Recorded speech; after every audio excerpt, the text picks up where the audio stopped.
আগুন লাগার পর সেই ঘটনাস্থলে ট্রাফিকের জন্য বা অন্য কোনো কারণে দ্রুত ফায়ার টেন্ডার বা দমকলের ইঞ্জিন পৌঁছতে যেন কোনো দেরি না হয় সেই বিষয়টি নিয়ে বিশদে সোমবার নিউ টাউনের দমকল দপ্তরে কলকাতা, বিধাননগর, হাওড়া ও ব্যারাকপুরের পুলিশ কমিশনারদের সাথে বৈঠক করলেন দমকল মন্ত্রী সুজিত বোস। বৈঠকে ছিলেন ডিজি ফায়ার, প্রিন্সিপাল সেক্রেটারি সহ দমকল দপ্তরের উচ্চপদস্থ আধিকারিকরা।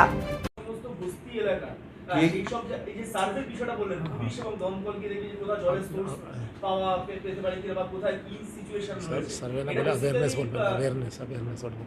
হ্যাঁ, এটা বেসিক্যালি কি বস্তি এরিয়া বা ঘিঞ্জি এরিয়া যেখানে না, আমি বললাম বস্তির লোকেরা যেখানে বসবাস করে ওটা অ্যাওয়ারনেস। হ্যাঁ, এমন অনেক সময় অসতর্কতার জন্য অনেক সময় আগুন লাগে।